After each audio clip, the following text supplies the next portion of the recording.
about that finish? I've been in the car for the last 3 hours and my head's still buzzing after Ross Chastain gets his first career Cup Series win. Trackhouse's first win. The third different first-time winner through the first 6 races this season.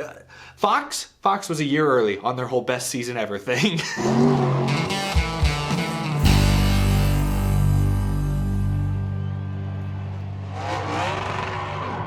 How's it going, y'all? My name is Eric. Welcome to Out of the Groove COTA Race Review Edition. I just got back from the track. I probably look like a mess. I bought this hat at the track today before the race, so let's just say maybe I was Ross Chastain's good luck charm. Not all YouTubers are jinxes. We've got a lot to discuss. We're gonna talk about the top finishers. Some teams struggled, some drivers struggled this weekend. Others stood out in a major way. A couple of drivers rebounded in a major way. We'll put this race on the Groovy Gauge at the end as well. I was there in person. I'll tell you a little bit about the at-track experience, but I want to begin with the finish. Was it fair? Was it foul? What's the score? Let's begin there. Overtime. Tyler Reddick was the control car with Ross Chastain next to him. AJ Allmendinger restarting third. Tyler Reddick comes out of turn 1 with the lead, but Chastain, Allmendinger are hounding him. Chastain's able to kind of bump and slip right on by. Looked like Ross Chastain was going to drive off with this thing, but AJ Allmendinger, the road course veteran. I hesitate to call him a specialist because we've seen him win on ovals now in the Xfinity Series, but in the Cup Series at least, he's a road course ace. Allmendinger in second on the white flag lap. I thought Chastain had enough of a gap he was going to hold him off, but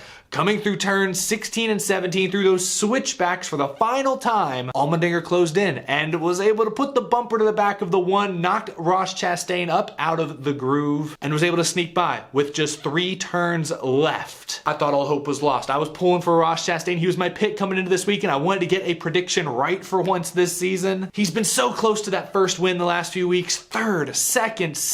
He had to watch Chase Briscoe go on and get his first career win at Phoenix a couple weeks ago. I was pulling for Ross Chastain. As much as I like AJ Allmendinger, I was pulling for the Melon Man from Florida. I thought all hope was lost. AJ Allmendinger was going to go on and get the win for Colleague. No issue there. But then, going into turn 19, the second to last corner, Ross Chastain absolutely sent it. Gave Allmendinger a huge bump, pool shotted him into Alex Bowman, who, side note, nearly backed into another win. 16 car gets taken out, 48 goes way wide, and Ross Chastain is able to pull off the victory. His first win comes in true Ross Chastain fashion. A little late race drama, a ton of controversy, and a ton of aggressive driving. That's Ross Chastain's brand. Of course, he then got out of the car and smashed a watermelon on the front straightaway. That's his actual brand. Crowd was eating it up. I was eating it up. Ross Chastain is, in fact, a Cup Series winner. Before we talk about that, before we talk about what this means for Trackhouse, the team I've dubbed for over a year now, the most interesting team in NASCAR, was his move fair? Was it too far? Was it foul? Here are my thoughts. Over the final few restarts, Chastain was, for the most part, the control car. I think up until that final restart when Reddick was the control car. But during all those restarts where Chastain was the control car, he was running Allmendinger pretty wide in turn 1, and Allmendinger came over the radio and said, hey, I may have to hook him at some point because I'm getting tired of being just run wide. On that final restart, Chastain muscled his way to the lead. Allmendinger then muscled his way past Chastain. He gave Chastain a pretty hefty shot going into turn 17, bumped him out of the way. It was a classic bump and run, depending on who you ask. They may call it fair, they may call it foul. I didn't have a huge issue with it. He was close enough to make the move, and he didn't wreck Chastain. It was a bump. But when you bump a guy like that, especially late in the race, especially a guy who you know is going for his first win, who's going for his organization's first win, you better get away from him. You better gap him quickly, and Allmendinger didn't. So I guess I say it was a perfect bump and run. It was a textbook bump and run minus the run part. He did not run far enough away and hide from Chastain. Chastain then, feeling like maybe he owed Allmendinger a shot, and obviously seeing his first win in his sights, he gave Allmendinger a heck of a shot. So fair, foul, it's tough to pick one side. Considering all the circumstances, you're going for your first win, your organization's first win, it's right there in front of you. You've been so close so many times in recent weeks, and the guy did just knock you out of the way. I don't have a huge issue with Chastain over driving turn 19 and taking the 16 car out. The fact that the 16 car did completely spin out, and actually he ended up finishing 33rd, Allmendinger did not deserve that. That puts a small blemish on this win, in my opinion, for Ross Chastain. It's NASCAR racing at road courses. This isn't Formula One. You're allowed to use the bumpers. You're allowed to beat and bang. Tempers are encouraged, but I've always valued clean, fair racing over rock'em sock'em knock 'em out of the way racing. Again, Allmendinger did give Chastain a pretty huge shot in turn 17. It's the last lap. I don't blame Chastain in that moment. I probably would do the same thing, but there will be some fans who aren't happy about it. Heck, AJ Allmendinger didn't sound too happy about it, saying after the race that, hey, Ross Chastain has to look himself in the mirror. He has to be comfortable with that kind of move. If that's the way he wants to win, that's the way he wants to win. Colleague Racing's Twitter account was even less forgiving, tweeting, had to wreck us to beat us. To which Trackhouse's Twitter replied, come on now. I love when the social media guys are now going at it. Look, AJ Allmendinger has a right to be pissed off. Even Ross Chastain admitted during his post-race interview that Allmendinger owes him one. I fully agree, and if Ross Chastain is okay with that, I say the move was fair. But I completely understand Allmendinger being frustrated, feeling like he got cheap-shotted out of a win. It's complicated, and context in this case does matter. Last lap, going for your first win. These are two relatively new Cup Series teams. Allmendinger's not a full-time driver. Chastain is, looking for a locked-in playoff spot. You consider all the context. I'd say it's fair, but Allmendinger's going to remember that, and he should. He should not cut Chastain any breaks for a long, long time. Now, before we talk about some of the other top finishers and major storylines, let's talk about Trackhouse for a moment. Last year, I called them the most interesting team in NASCAR, and they were. Justin Marks, Ty Norris running operations over there. They brought in international music superstar Pitbull as a team co-owner. They bought out Chip Ganassi Racing at the 11th hour, brought in Ross Chastain. They were super interesting, but now, I think they've graduated beyond being just the most interesting team in NASCAR. So far in 2022, they are the most impressive team in the NASCAR Cup Series. Sure, Hendrick Motorsports has 3 wins, they've won half the races, their other driver leads the points, but considering how new Trackhouse is, and you look at their driver lineup, two, unproven drivers coming into this year. We know Chastain has some talent, he's won races in the lower series. We know Suarez has talent, he's won an Xfinity championship. But we're not talking about Kyle Larson and Denny Hamlin here. These are two drivers who, coming into this year, had never won a Cup Series race. When you keep all that in mind, what Ross Chastain especially has been able to do these last 4 weeks or so is insane. 4 straight podium finishes, 4 straight top 3s. Of course, he gets the win. He breaks through and gets the win today. 4 straight podiums. That's the kind of thing, like, if Denny Hamlin did that, we'd be really impressed. Like, sure, he's in a Joe Gibbs racing car, he's a veteran, but we'd be really impressed. If Kyle Larson did it, we'd still be impressed. He'd be continuing his historic stretch. But Ross Chastain? With Trackhouse? This is only Trackhouse's 2nd year. This is Chastain's first month with the team. I know they brought some people over from Ganassi, but it's a new driver-team relationship. They shouldn't be running this well. They should not. Daniel Suarez even has a couple of top 5s this year. He led the first 15 laps today and won stage 1. So Trackhouse easily is the most impressive team to start this year. I keep wondering when that pendulum is going to shift back in favor of the big teams, the Joe Gibbses, the Penske's. Hendrick's already had speed this year, so I'll exclude them. But week after week, that pendulum continues to be stuck over here with really all the Chevy teams and Chase Briscoe from SHR. Once again today, late in the race, it was Briscoe, Chastain, and Reddick running 1, 2, 3, just like Phoenix a few weeks ago. Chevrolet, without a doubt, is the manufacturer to beat at this point. Like, Ford has won some races this year. I know Cindric won the Daytona 500, Briscoe won Phoenix a couple weeks ago, Logano won the Clash, but Chevy is the manufacturer to beat. Reddick's win is coming, it's only a matter of time.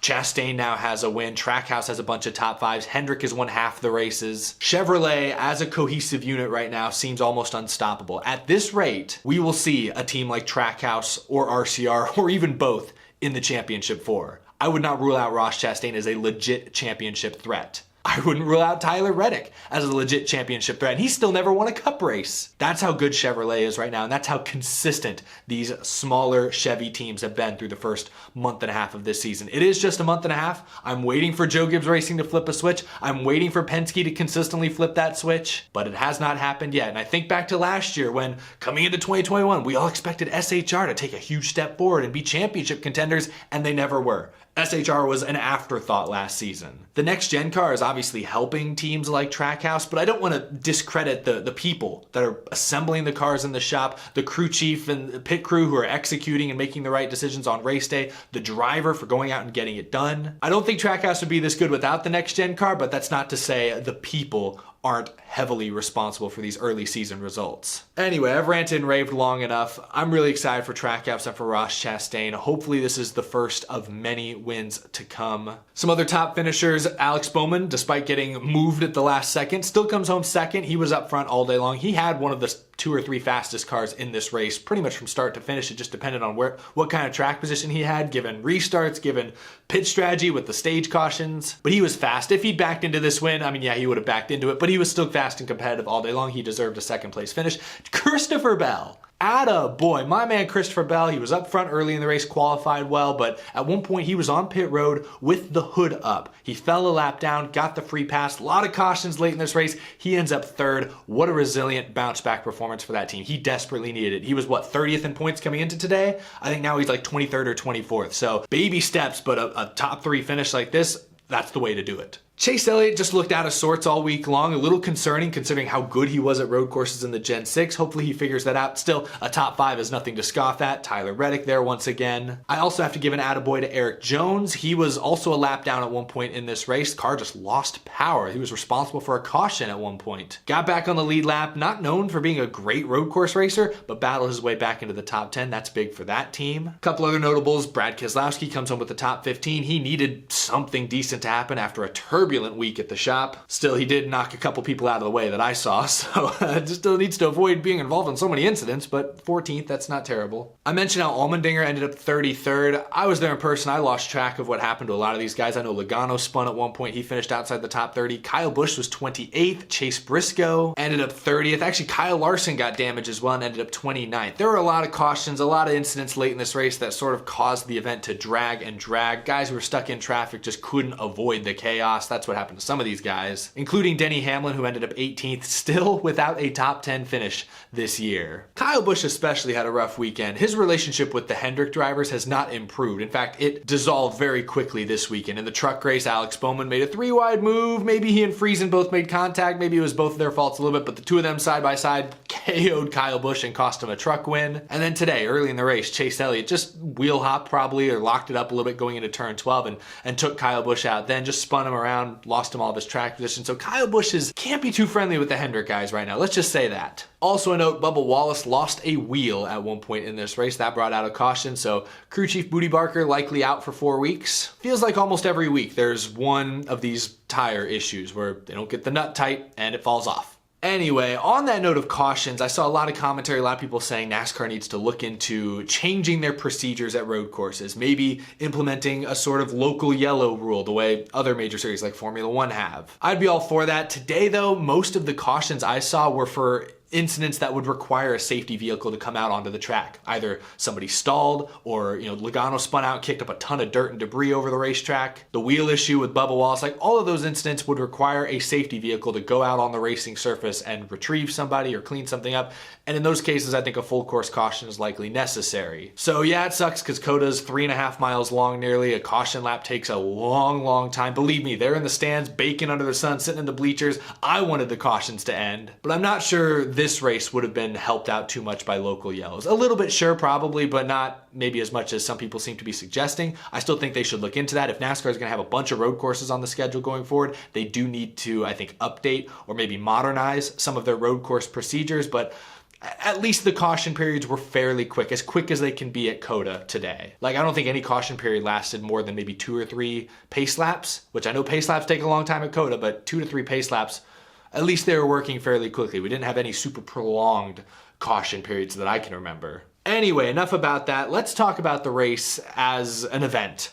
I was there and it was great to see so many fans came back this year after last year's race was literally dampened by the weather. Adam Stern reported earlier this week that 50 to 55,000 fans were expected, and I mean, yes, it looked very similar to last year's crowd, which was also in that range. A lot of smiles, especially with the chaotic and exciting and unpredictable finish with the first timer. A lot of smiles, a lot of good buzz leaving the facility. I thought it was interesting walking around some of the fan zone areas. It felt like Speedway Motorsports and COTA brought more to this race. Last year's race was still kind of occurring at the very end of the pandemic. A lot of uncertainty there. Now things were basically back to normal. All the merch haulers were out. There were a lot of concession options. There was a ton of entertainment. They had guys shooting themselves out of cannons. They had people lighting themselves on fire and diving into big pools of water. They had dogs jumping into ball pits. They had a lot of wacky entertainment offerings at the track. A lot of carnival games and rides as well. Typical fair stuff, NASCAR track stuff, but all done very well. So I thought the at-track experience from what I saw was very pleasant and very well put together. I did not see really any of the Fox broadcast. I heard that some of their pre-race was borderline unbearable. 4 million people are watching the race every weekend through Fox. And I think Fox is doing them a disservice this season. Anyway, not to get off on that again, I didn't see the broadcast. Maybe it was fine, maybe it was good, and people are overreacting. I have no idea. Let's talk about the Groovy Gauge. This race gets, I'm gonna give it a 94%. Not quite gonna go 95. I don't know, I'm feeling like a wacky number. It was kind of a wacky race, but a very positive score. I mean, this season has not missed at this point. I'd say other than Phoenix, which I think everyone objectively agrees was kind of a lackadaisical race, and even that one had an exciting and memorable finish with 3 guys going for their first win, final restarts. Like even that race had a great finish. This season really has not missed. Atlanta, some people hate that it's a super speedway, but if we looked at it as a super speedway, it was a great super speedway race. Las Vegas Auto Club impressed. Clash was a pleasant surprise. Daytona was great as we'd all hoped. This season really has not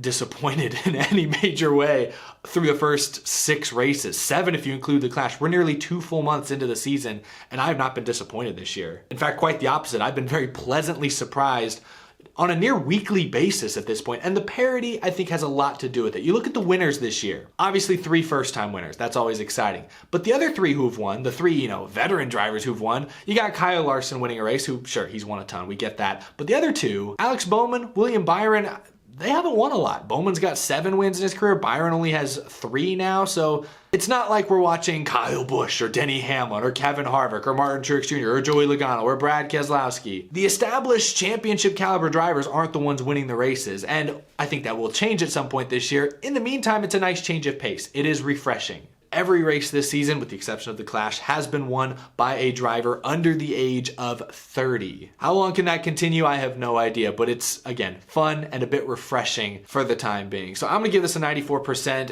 It was slow here and there. Some of the cautions weighed it down, but a dramatic, controversial, thrilling finish is gonna get everyone talking, and that's gonna boost the score dramatically. Great race for Circuit of the Americas. I'm on the record saying that I want this event to succeed. As a Texan who's been going to races at Texas Motor Speedway for years, that track holds a soft spot in my heart, but I want to see Circuit of the Americas a state-of-the-art, world-class venue. I want to see NASCAR thrive there. I want to see NASCAR thrive in the Austin/Central Texas market. So I'm glad the fans seem to have a great time, and I'm glad the racing was electric. That makes me really happy. So 94% on my Groovy Gauge, but let me know what you think down below. How'd you feel about this race as a whole from start to finish? Were you entertained? Were you intrigued? Were you engaged? Let me know what you thought down in the comment section below, but that's gonna do it. Whew, we had a long drive to think about, and I feel like I had a lot to say. Thank you all so much for watching. That's gonna do it for this episode. If you're new to the channel and you like NASCAR, be sure to hit that subscribe button. We talk NASCAR news, rumors, predictions all during the week. We react to races on the weekends. Appreciate your support. And I also appreciate my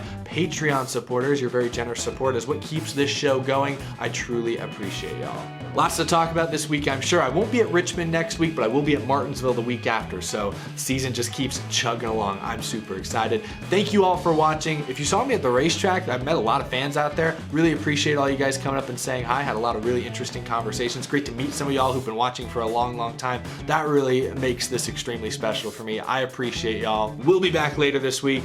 Thank you for watching, and thanks for bearing with this late upload. Or you're probably watching this Monday morning. Have a happy Monday. Thanks for watching.